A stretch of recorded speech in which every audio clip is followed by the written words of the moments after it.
دنیا کی 6 سب سے عجیب و غریب افواج 6 strangest armies in the world. Number 1 The Potsdam Giants. دوستو ماضی میں اکثر بادشاہ یہ چاہتے تھے کہ ان کی فوج میں صرف مضبوط اور لمبے چوڑے انسان ہی بھرتی کیے جائیں اور فوجوں نے ہمیشہ سے ہی بڑے قد کے اور مضبوط فوجیوں کو اپنی صفوں میں لانے کی کوشش کی ہے، لیکن جرمنی کے بادشاہ فریڈرک ولیم دا فرسٹ نے اس شوق کو جنون میں بدل دیا تھا۔ یہ بادشاہ اپنی فوج کے بارے میں بہت ہی زیادہ جنونی تھا اور 18ویں صدی کے شروع میں اس نے یورپ کے سب سے لمبے قد والے فوجیوں کی ایک طاقتور فورس جمع کرنی شروع کر دی تھی، جن کو آج پورٹسڈیم جائنٹس کے نام سے پکارا جاتا ہے۔ یہ زبردست فوج باسکٹ بال ٹیم کی طرح کے لمبے افراد کا ایک انتہائی شاندار مجموعہ تھی۔ اس فوج کے کئی ارکان 7 فٹ سے زیادہ قد رکھتے تھے اور ایک سویڈش نوجوان کے بارے میں تو یہ بھی کہا جاتا ہے کہ وہ 8.5 فٹ لمبا تھا۔ فریڈرک ولیم مسلسل لمبے قد کے افراد کی تلاش میں تھا اور وہ انہیں حاصل کرنے کے لیے بھیک مانگنے، قرض لینے اور چوری کرنے پر بھی رضامند تھا۔ اس نے اپنی خاندانی دولت کی مدد سے بہت سے کرائے کے فوجیوں کی خدمات حاصل کی اور دوسری فوجوں سے لمبے قد کے سپاہیوں کو خرید کر ہر ممکن طریقوں سے ان کو اپنے اس خاص فوجی یونٹ میں بھرتی کیا۔ اس پاگل بادشاہ کے جنون کا یہ عالم تھا کہ اس نے مستقبل کے فوجی پیدا کرنے کے لیے بھی ایک عجیب و غریب کوشش کی، جب اس نے اپنے سب سے لمبے فوجیوں کو بھی شادی کرنے اور اس علاقے کی لمبی قد کی عورتوں سے اولاد پیدا کرنے پر مجبور کیا۔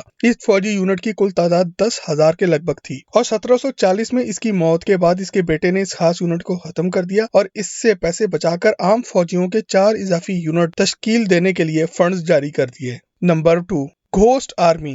دوستو سال 1944 کے موسم گرما میں یعنی کہ دوسری جنگ عظیم کے دوران امریکی فوج نے فنکاروں، ڈائریکٹرز اور ساؤنڈ ایفیکٹ کے ماہرین کی ایک ٹیم کو خاص طور پر ایک غیر معمولی کام کرنے کے لیے استعمال کیا تھا، اور وہ کام تھا ایک گھوسٹ آرمی یعنی کہ بھوتوں کی فوج بنانے کا کام۔ اصل میں شمالی افریقہ میں برطانوی افواج کی طرف سے چلائی گئی ایک شاطر چال سے متاثر ہو کر 23rd head quarter special troops کے خصوصی دستوں نے یہ گھوسٹ آرمی بنائی تھی۔ ان شاطر فوجیوں نے بڑے کے ٹینک، گاڑیاں اور جیپیں اور ساؤنڈ ایفیکٹس اور دوسرے ڈرامے بازیوں کا فراڈ کا استعمال کر کے جرمن اتحادیوں کو یہ یقین دلا دیا تھا کہ ان کے مقابلے میں ایک بہت ہی بڑے سائز کی فوج موجود ہے۔ اس یونٹ نے 20 سے زیادہ مشینوں کا حصہ لیا، جن میں سے اکثر نے آرٹ اور وہم کو اس طرح سے استعمال کیا کہ اس وقت کی دنیا کی سب سے بڑی جرمن فوج برے طریقے سے دھوکا کھا گئی۔ امریکہ کے مصوروں نے جعلی یونیفارم اور نقلی گاڑیاں ڈیزائن کی، ساؤنڈ انجینئرز نے جعلی ریڈیو براڈ کاسٹ نشر کی اور مواصلاتی نظام کے ذریعے ایسا تاثر دیا اور آوازیں پیدا کی جن سے یہ لگا کہ دوسری طرف سے پوری آرمی آ رہی ہے، اور ہالی ووڈ کے اداکار اس امید میں غلط معلومات پھیلاتے رہے کہ اسے جرمن جاسوس اصل خبر سمجھ کر اپنے افسران تک پہنچائیں گے۔ گھوسٹ آرمی کے اقدامات کو دوسرے جنگ عظیم کے خاتمے کے بعد کئی دہائیوں تک ایک خفیہ راز ہی رکھا گیا تھا، اور سال 1996 کے بعد امریکن عوام کو یہ بتایا گیا تھا کہ کس طرح گھوسٹ آرمی کی مدد سے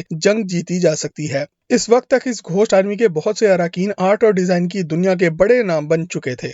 نمبر 3 کوسٹا ریکاز آرمی۔ دوستو کوسٹا ریکا کی فوج کو اکثر دنیا کی سب سے بدترین فوج بھی کہا جاتا ہے کیونکہ ان کے پاس کوئی مسلح افواج موجود نہیں ہے۔ کوسٹا ریکا دنیا کے ان ممالک میں سے ایک تھا جہاں پر آج سے کچھ عرصے پہلے تک نہ صرف ایک طاقتور فوج موجود تھی بلکہ دنیا کے بہت سے ممالک کی طرح ان کی فوج بھی اپنے قوم کی حفاظت سے زیادہ سیاست میں مداخلت اور ملک پر حکومت کرنے میں دلچسپی رکھتی تھی۔ سال 1948 میں اس ملک نے ایک ایسا قدم اٹھایا جو کہ شاید انسانی تاریخ میں آج تک کوئی اور قوم نہ اٹھا سکی، اور انہوں نے اپنی فوج کو ہی ختم کر دیا۔ انہوں نے اپنے ملک کی فوج کو ختم کر کے ان کی تمام تر ذمہ داریاں اپنے ملک کی پولیس فورس کو سونپ دی اور پولیس کے سکوپ اور اتھارٹی کو بڑھا دیا۔ آج ان کی پولیس ہی ان کی اندرونی اور بیرونی خطرات سے نمٹتی ہے۔ یہاں کی فوج کو ختم کرنا ایک انقلابی قدم ثابت ہوا جس کی بڑی وجہ ملک میں امن و امان قائم کرنا تھا، اور اس طرح سے ان کی حکومت نے ملک کے پیسے اور دیگر وسائل کو ایجوکیشن، ہیلتھ کیئر اور انوائرمنٹل پروٹیکشن کے لیے استعمال کرنا شروع کر دیا۔ سال 1948 میں یہاں پر ایک سول وار ہوئی جس کے دوران اس قوم کا ایک عظیم لمحہ بھی آیا جب ان کے ایک عظیم سیاسی قائد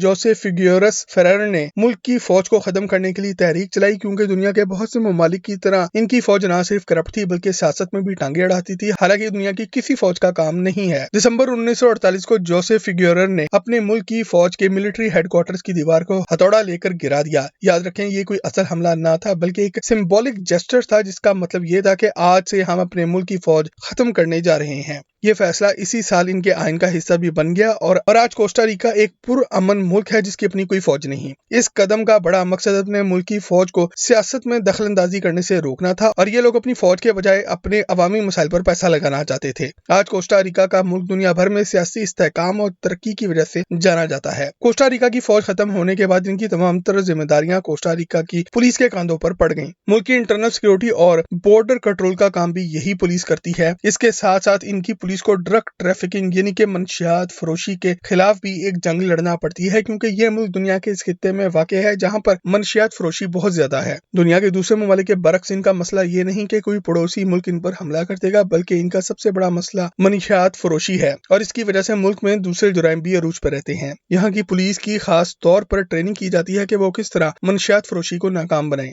किसी भी फौज की तरह इनकी पुलिस को तैयार रहना पड़ता है कि किसी भी वक्त इनको मैदान में उतरना पड़ेगा। Number 4, the pontifical Swiss guards of Vatican City. दोस्तों, स्विस गार्ड्स किसी और का नहीं बल्कि दुनिया के सबसे छोटे मुल्क वेटिकन सिटी की अलामती फौज का नाम है। ये छोटी सी फौज अपने मुल्क की तारीख और तहजीब की अलम बरदारी करती है। ये फौज अपने रंग बिरंगे लिबास की वजह से पूरी दुनिया में जानी जाती है, क्योंकि अमेरिका और पाकिस्तान जैसी शानदार फौजों के मुकाबले में इनको देखा जाए तो बज़ाहिर ये कोई जोकरों की फौज लगती है। ये एक मामूली फौज है जिसका मकसद क्रिश्चियनिटी के सबसे बड़े रूहानी पेशवा पोप की हिफाजत करना और अपने मुल्क के तहजीब व तमद्दुन को फैलाना है। ये फौज पिछले 500 साल से कायम है और इनकी कुल तादाद सिर्फ और सिर्फ 135 अफराद पर मुश्तमिल है, जिनकी ड्यूटी सिर्फ और सिर्फ पोप की हिफाजत करना है। साल 410 में सैक ऑफ रोम के वाक़े के दौरान इस वक्त के पोप की हिफाजत के लिए 147 अफराद ने अपनी जान का नजराना पेश किया था, जिनकी याद में आज भी सालाना तकरीबात होती हैं। इसके साथ साथ स्विस गार्ड को एक फौज की तरह बाकायदा ट्रेन किया जाता है और वो जदीद दौर के तमाम सिक्योरिटी चैलेंजेस से निपटने के लिए भी तैयार रहते हैं।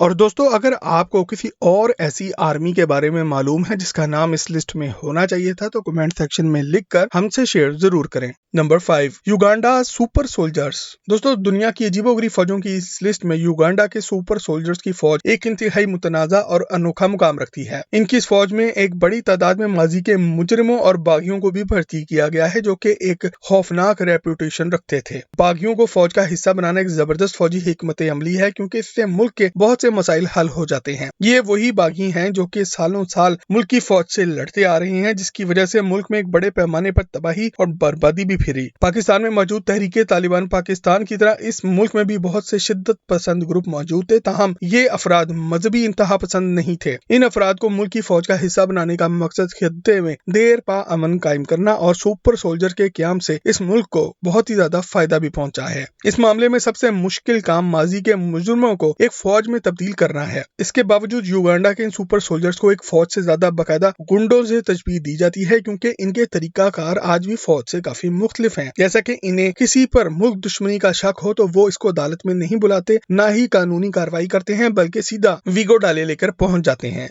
और ये कहानी आपको भी अब सुनी सुनी लग रही होगी। ये फौज आज भी इंसानी हकूक की खिलाफ वर्जियां और जुराइम में मसरूफ रहती है, जिसकी वजह से ये अपने मुल्क और इससे बाहर भी बदनाम है। इसकी बड़ी वजह यही है कि माजी के इन मुजरिमों का फौज का हिस्सा बनाना एक इंतहाई नाजुक मसला है, जिसको तरीके से अमरी जामा पहनाना पड़ेगा और इन सुपर सोल्जर्स को एक असल फौज बनने में काफी अरसा लग सकता है। Number 6, Switzerland army. दोस्तों, स्विट्जरलैंड दुनिया के सबसे पुरअमन और सबसे खूबसूरत ममालिक की लिस्ट में आज भी नंबर 1 पर आता है। ये छोटा सा लैंड लॉक कंट्री है जिसको चारों तरफ से इटली, फ्रांस, जर्मनी, ऑस्ट्रिया और लिechtenstein ने घेरा हुआ है। ये छोटा सा मुल्क पूरी दुनिया में अपनी न्यूट्रलिटी की वजह से जाना जाता है, क्योंकि दोनों जंग अजीम में इस मुल्क ने किसी का साथ न दिया। दूसरे ममालिक के बरक्स स्विट्जरलैंड की कोई मुस्तकिल आर्मी तो मौजूद नहीं है, मगर इनका एक मिलिट्री सिस्टम मौजूद है, जिसके तहत मुल्क के तमाम मर्द हजरात को लाजमी तौर पर फौज की ट्रेनिंग लेना पड़ती है, और अगर खवातीन भी लेना चाहें तो वो ले सकती हैं। इस तरह ये लोग हर वक्त अपनी नौकरी के दौरान स्टैंड बाय पे रहते हैं कि जब भी इनकी जरूरत पड़ी होगी तो इनको फौज के लिए बुला लिया जाएगा।